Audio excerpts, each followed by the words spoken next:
चलो सब बच्चे अपनी अपनी किताबें निकालो। कौन है ये बदतमीज लड़का? Stand up.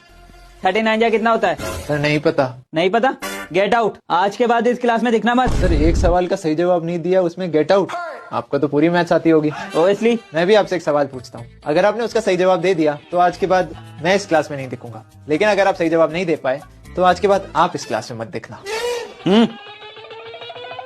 सर सवाल है, मान लीजिए मेरे पास है 50 रुपए, ठीक है, उसमें से मैं 20 रुपए खर्च करता हूँ तो बचे कितने? 30 रुपए। अब उस 30 रुपए में से मैं 15 रुपए खर्च करता हूँ तो मेरे पास कितने बचे? 15 रुपए। अब उस 15 रुपए में से मैं 9 रुपए खर्च करता हूँ, 9 रुपए, तो बचे कितने? 6 रुपए। और अगर अब मैं उस 6 रुपए में से 6 रुपए को खर्च करता हूँ तो बचे कितने? 0 रुपए। लेकिन इसका जब हम टोटल करते हैं तो आता है 50 और इसका टोटल करते हैं तो आता है 51। तो सर बताओ ये 1 रुपए आया कैसे जब मेरे पास टोटली 50 रुपए थे?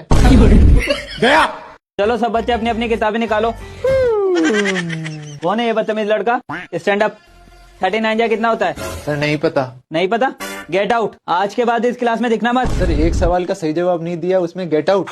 आपको तो पूरी मैथ्स आती होगी। ओबवियसली। मैं भी आपसे एक सवाल पूछता हूँ, अगर आपने उसका सही जवाब दे दिया तो आज के बाद मैं इस क्लास में नहीं दिखूंगा, लेकिन अगर आप सही जवाब नहीं दे पाए तो आज के बाद आप इस क्लास में मत दिखना।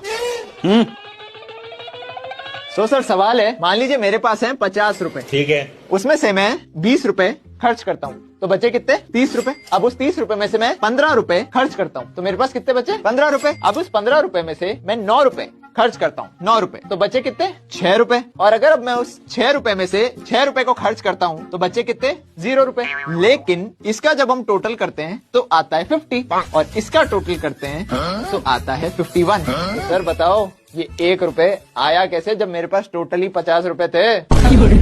गया।